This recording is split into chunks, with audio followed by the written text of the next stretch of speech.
Bertemu kembali saudara, Capres nomor urut 3 Ganjar Pranowo menyebut gelombang kritik dari kampus terhadap Presiden Jokowi menandakan demokrasi sedang di ujung jurang.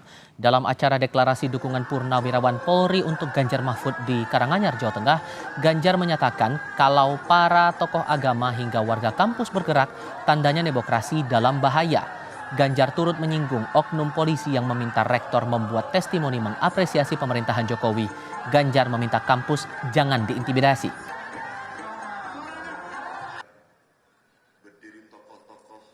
Saya sedih hari ini demokrasi kita sedang diuji.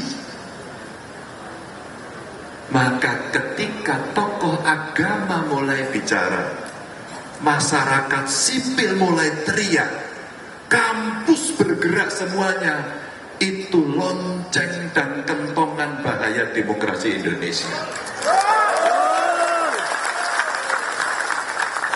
Jangan pernah mengintimidasi kampus, karena kampus itu mimbar akademis yang merdeka. Capres nomor urut 1 Anies Baswedan memuji sejumlah rektor yang berani mengaku dan bersikap saat diminta membuat video testimoni mengapresiasi pemerintahan Jokowi di tengah gelombang kritik dari kalangan kampus. Anies menyebut pola seperti itu adalah pola lama dan saat ini bukan eranya rekayasa. Ini eranya udah beda lah, udah nggak bisa lagi tuh pakai rekayasa seperti itu. Jadi malah menguak. Dan saya hormat kepada mereka yang memilih untuk tidak gentar untuk mengutarakan pendapatnya, tidak gentar untuk menunjukkan sikapnya. Karena memang kita sedang hari ini membutuhkan orang-orang yang konsisten dan sudah tidak bisa lagi kita menggunakan pola-pola lama seperti itu. Dalam pidato politik Indonesia 5 tahun ke depan di Bekasi, Jawa Barat, Presiden ke-6 RI Susilo Bambang Yudhoyono turut menyoroti gelombang kritis dari sivitas akademika berbagai kampus terhadap pemerintahan Jokowi. SBY menangkap sinyal guru besar hingga mahasiswa mulai bersuara kritis karena khawatir pemilu tidak berlangsung jujur dan adil. SBY pun melihat ada narasi berlebihan mengenai Pilpres 1 putaran. Secara implisit mereka khawatir jika pemilihan umum tahun 2024 ini tidak berlangsung secara damai, secara jujur, dan secara adil.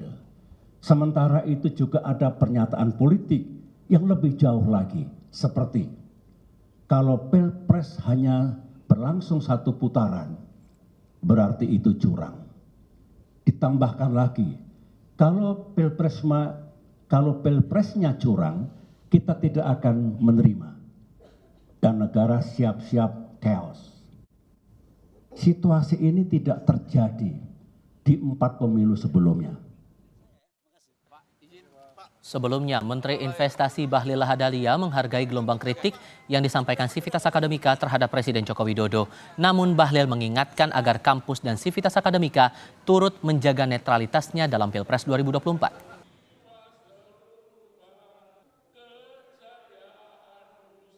Karena ini penting. Sebagai negara demokrasi, kita menghargai aja pendapat dari masing-masing orang. Itu kan semua orang punya kebebasan untuk mengungkapkan pendapatnya di depan umum, termasuk oknum sivitas akademik. Ya nggak apa-apa. Tetapi saya juga ingin menyampaikan bahwa selama ini kampus itu juga harus dijaga marwahnya. Coba lihat di beberapa foto, katanya sivitas akademik independen. Kok ada yang mengangkat jari dengan nomor tertentu?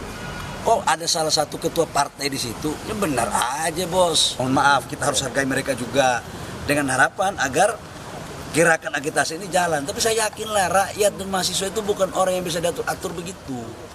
Ini skenario ini kita udah paham sebagai mantan aktivis.